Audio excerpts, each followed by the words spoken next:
grupo ng mga lalaki na tila naghahari-harian sa City Road sa Caloocan City, inireklamo ng isang truck driver sa resibo.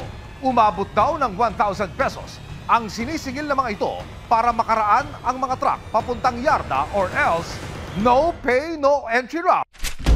Marso nitong taon, lumapit sa resibo ang isang concerned citizen na itatago namin sa pangalang Ron.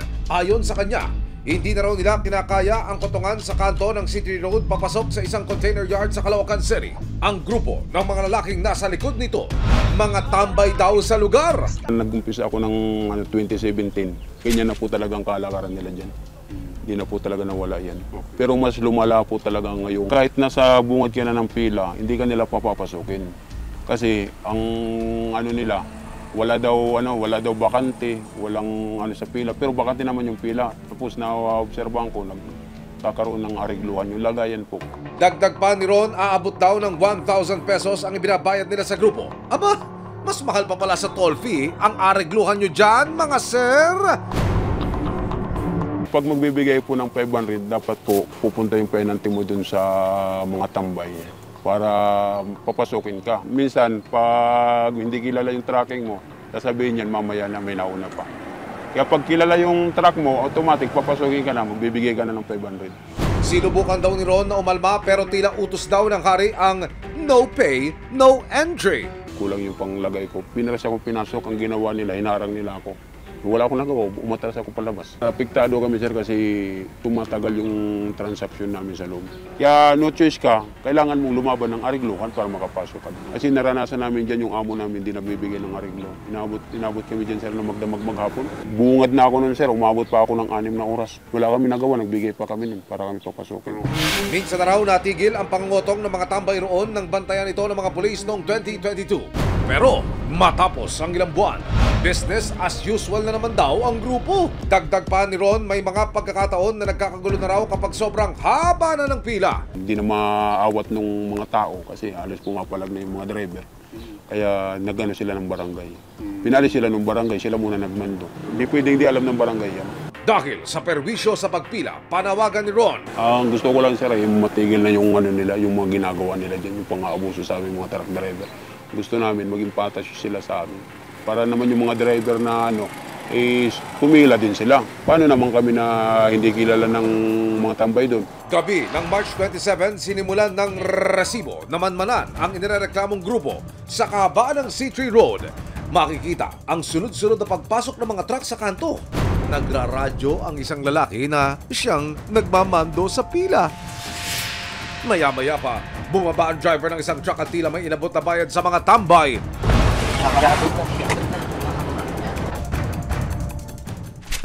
Ayun, nag-aabot yun, yun. March 28, putok na ang araw pero wala pa ring tigil ang mga tambay sa paniningil ng bayad. March 31, inilapit ng resibo sa PNP Highway Patrol Group ang hinaing ng concerned citizen. Agad na nagkasa ng surveillance ang PNP HPG. Ayan yung mga tao ngayon. Ayan ang mga pila po yan, kokotongan po nila lahat yan. May nagbibigay talaga siya. Confirm. May nagbibigay doon sa loob. Ang haba ng pila ngayon. Inaabot talaga nila. Kinabukasan, April 1, nagkasana ng entrapment operation ng PNP Highway Patrol Group kasama ang resibo. Sir, sa impormasyon nakarating sa Highway Patrol Group, magkano ho ang butaw, yung binibigay ho? Pag nag-abot ka ng 500 hanggang 1,000, parang sa bidding, pag medyo malaki ang bigay mo, mauuna ka agad pumasok. So, pag wala kang may bibigay, may stock po kayo dito. May stagnant ang truck nyo, then magkakaroon ng hulihan dito. Mauhuli ang mga driver dito. So, you need to pay toll gate. Yes, sir. Para makapasok ka dito. Ang reklamong ito, mga kapuso, hinggil sa umunoy malawakang kotongan dyan sa area ng Caloocan na yan, ay una hong ipinarating sa programang Resibo sa pamamagitan po ng Facebook page. Inilapit po ito natin ngayon sa Intelligence Branch ng PNP Highway Patrol Group at ura-urada sila ho ay nagkasa ng isang police operation. Pagdating sa highway, makikita ang mga nakaupong lalaki sa isang tindahan sa tabi ng kalsada. Matumal ang pagpasok ng mga truck kaya minabuti ng mga otoridad na ipagpatuloy sa susunod na araw ang operasyon. April 2, muling tumulak ang mga otoridad kasama ang resibo sa kanto ng C3 Road. Muling nag-abang ang mga operatiba ng abutan na magsisilbing hudyat ng paghuli. Makikita ang isang lalaki na nakaitim na tila may niraradyohan sa dulo ng kanto. Nagaradyo. Ito Rold, may video siya nagaradyo. Sino? Maya-maya pa, bumaba na ng sasakyan ng operatiba para kumprontahin ang mga tambay.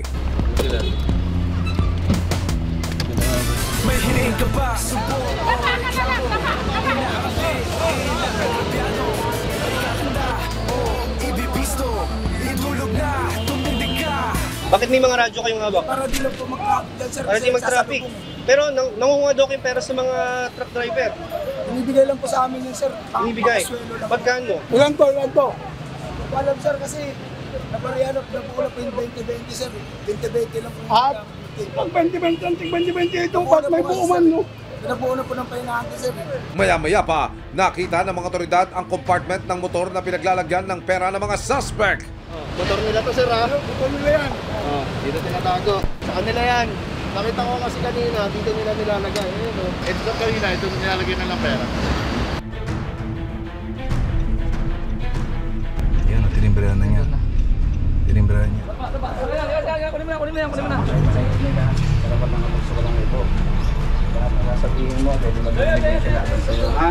Nakapanayam ng resibo ang mga suspect. Sisi kami, siyempre. Kapit pa tinulong kami, di wala kami mga trabaho. Bawal panganak na sa awa namin. May sakit pa po. Wala naman po pagkukuhanan ng pagkuhan. Kaya nagpapasakali na po kami. Pero ang mga lalaki, itinatanggi ang akusasyon na hindi nila pinaparaan ang mga truck na hindi nagbabayad. How true po ba, sir? Hindi naman po pwede yun, sir. Bakit? Magkano lang po ibigay nila, tinatanggap namin. Ibigay sa amin yun, sir, pinakamalit 20, gano'n.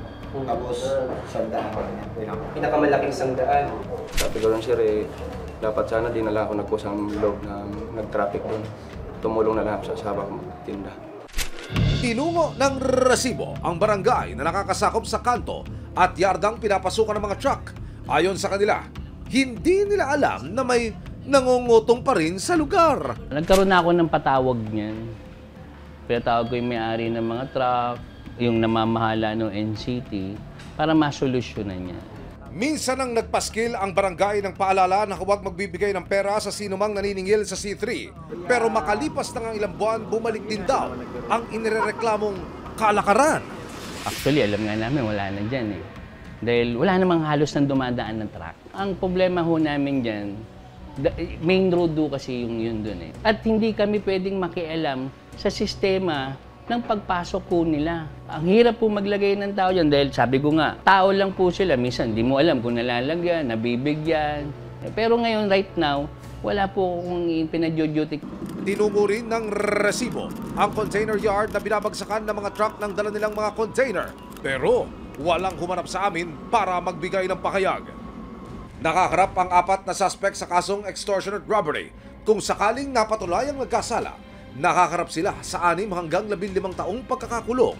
Ayon sa PNP-HPG, hindi nila titigilan ang pagmamanman sa bahaging ito ng C3.